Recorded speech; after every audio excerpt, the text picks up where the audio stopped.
Alors, bonjour tout le monde. On est maintenant au paragraphe 430 du catéchisme de l'Église catholique, si vous l'avez devant vous. Alors, on est rendu toujours dans le Je crois en Dieu à faire une réflexion sur les mots suivants quand on dit Je crois en Dieu, le Père Tout-Puissant, et en Jésus-Christ, son Fils unique, notre Seigneur. C'est ça qu'on regarde. Et en Jésus-Christ. On croit en Jésus-Christ. Donc, on ne peut pas être chrétien si on ne croit pas en Jésus-Christ.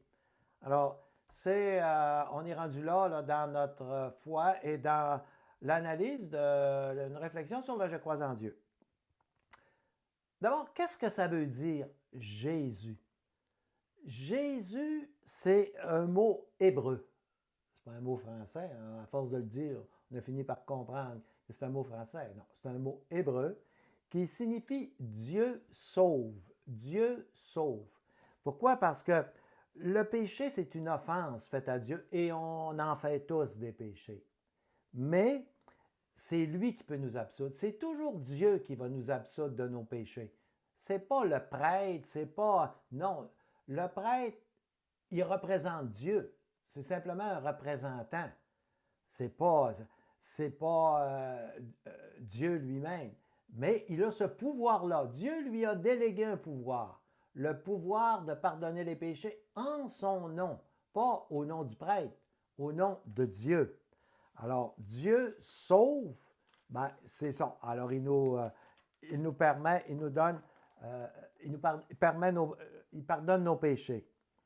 Maintenant, souvent, on va dire c'est le Christ. Des fois, on l'appelle Jésus, des fois, on va l'appeler le Christ.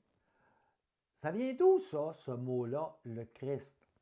Alors, ça vient aussi d'un terme hébreu qui signifie le Messie. Parce que les Juifs attendaient le Messie depuis des milliers d'années. Hein, c'était transmis, puis c'était dans l'Ancien Testament, puis on attendait le Messie avec impatience. D'ailleurs, ils l'attendent encore. Alors, c'est le Christ, ça veut dire le Messie. Alors, l'homme, il doit soumettre sa liberté personnelle à Dieu et non pas à un pouvoir terrestre. Autrement dit, ça n'arrive pas. Il y a des pouvoirs terrestres qui sont à l'encontre de Dieu, comme l'avortement, par exemple, sauf qu'on ne nous l'impose pas. On n'impose pas à quelqu'un l'avortement.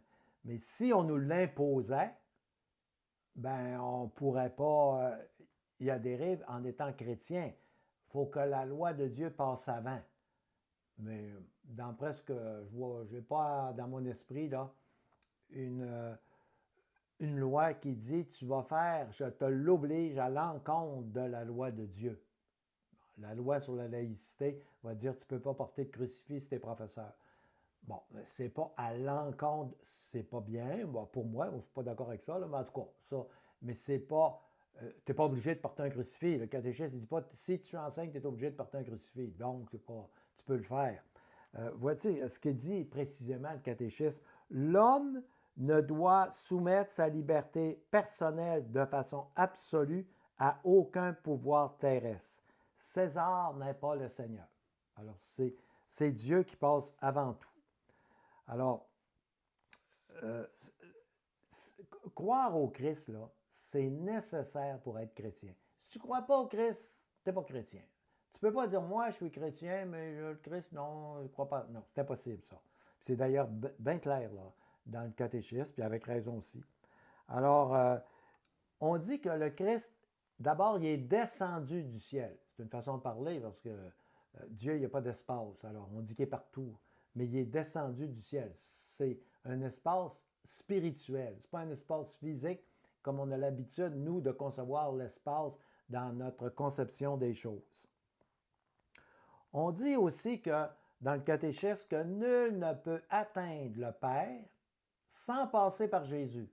Si tu ne passes pas par Jésus et tu penses que tu vas atteindre le Père, non. C'est pour ça que j'ai une réticence pour d'autres religions qui prétendent atteindre le Père sans passer par Jésus. Mais en tout cas, selon la conception de l'Église catholique, c'est bien clair, c'est ça. Il faut passer par le Christ. Et il s'appuie aussi sur une parole de Dieu le Père. Quand il y a eu la transfiguration, Dieu le Père a parlé. Il n'a pas parlé souvent, mais à cette occasion-là, il a parlé. Il a dit, celui-ci est mon fils, écoutez-le. Ça vient, c'est une parole du Père. Il n'a pas parlé souvent, mais quand il parle, on est mieux de réfléchir à ce qu'il a dit. Alors, l'Église catholique s'appuie sur cette parole-là du Père pour dire que pour aller au ciel, il faut passer par le Père.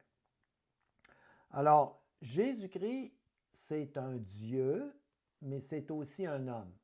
Ça a été établi d'une façon claire par l'Église catholique. Parce qu'à un moment donné, là, il y a eu beaucoup de discussions là-dessus au début. Ça a duré jusqu'en l'an 325. Alors, pensez long, 325 ans. Là. C'est un homme, c'est Dieu, c'est un homme, c'était un Dieu. Alors, au concile de Nicée, on a établi que Dieu, c'est-à-dire Jésus, il y a les deux natures. Il est Dieu et il est homme, les deux. Alors, il est vraiment un homme. Il est arrivé, là, c'est l'un de nous. Il est semblable à nous en tout point de vue, sauf quand on parle du péché. Parce que Dieu, Jésus, il n'a pas commis de péché. Il y en a qui aimeraient bien ça, démontrer qu'il en a commis. Inquiétez-vous pas, s'il y en avait commis, on le saurait et ça serait cité souvent. Là, il y a toutes sortes d'hypothèses. Là, il y en a qui vont parler de Marie-Madeleine. Il y a toutes sortes. C'est sûr qu'il y en a qui vont. Il y en a qui vont en rajouter. Là. C'est le jeu. Là. Si ce n'était pas Marie-Madeleine, il y en aurait pas un autre. Ça, c'est des gens qui veulent vraiment lui trouver des défauts puis lui prouver que. Bon, il n'aurait pas fallu qu'il parle à aucune femme. Sinon, s'il parle à une femme, il fait des choses qui ne sont pas correctes. Qui ne sont pas correctes pour lui parce que quand on dit qu'il est sans péché, étant donné qu'il n'était pas marié, il ne pouvait pas. Puis Dieu s'est démontré, l'Église catholique l'a affirmé à maintes reprises.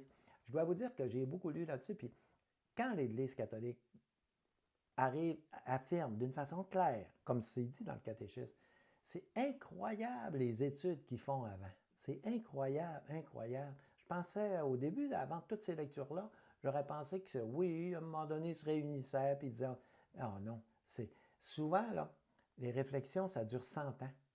Puis c'est les plus grands spécialistes s'y penchent, puis tout ça. Puis là, il en arrive à une conclusion. Mais dites-vous que ça ne sort pas de rien, là. Comme le catéchisme qu'on a devant nous, là, ça sort d'abord des réflexions qui ont été faites avant. On a rafraîchi l'ancien catéchisme. C'est incroyable l'ouvrage qui a été mis dans ça. C'est normal aussi. Hein? Dieu est par nature invisible, mais c'est vrai, il est invisible, mais il est devenu visible parce que le Christ était visible. Donc, il est devenu visible par la présence du Christ. Alors, on dit qu'il était sans péché, sauf que le catéchisme de l'Église catholique vient rajouter qu'il n'était pas le seul à être sans péché. La Sainte Vierge aussi. La Sainte Vierge était sans péché. C'est le seul être humain qui était sans péché. Il y a Jésus et il y a Marie. Alors Marie, la plus grande des saintes, alors elle était sans péché. Un privilège qui lui a été accordé par Dieu. Dieu peut faire ce qu'il veut. Il nous a créés. C'est lui qui va nous recevoir l'autre bord. C'est lui qui va nous ressusciter. Il peut faire ce qu'il veut. Il est tout puissant. Hein? On l'a vu dans les émissions précédentes.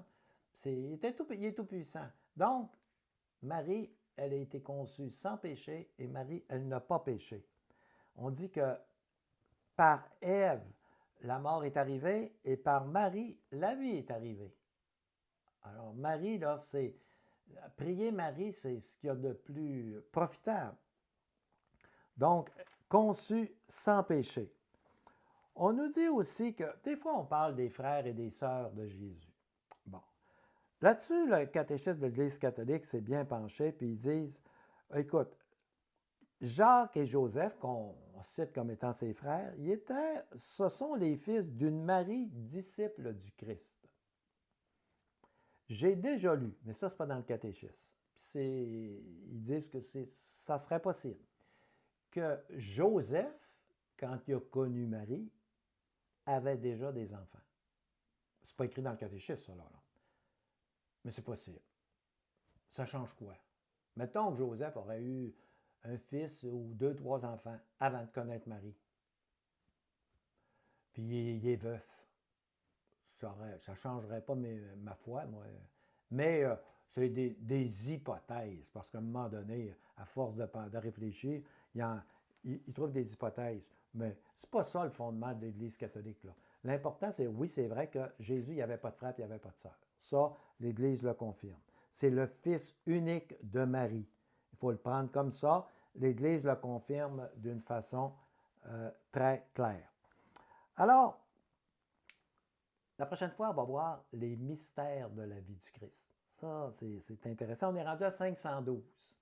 Alors, 512, c'est là qu'on débute notre prochaine rencontre. Je vous souhaite une bonne journée, puis je vous donne rendez-vous demain pour la suite. Ça va bien dans notre étude du catéchisme. Vous allez voir, avant peu de temps, vous allez bien comprendre toute la doctrine de l'Église catholique. Bonne journée, à demain.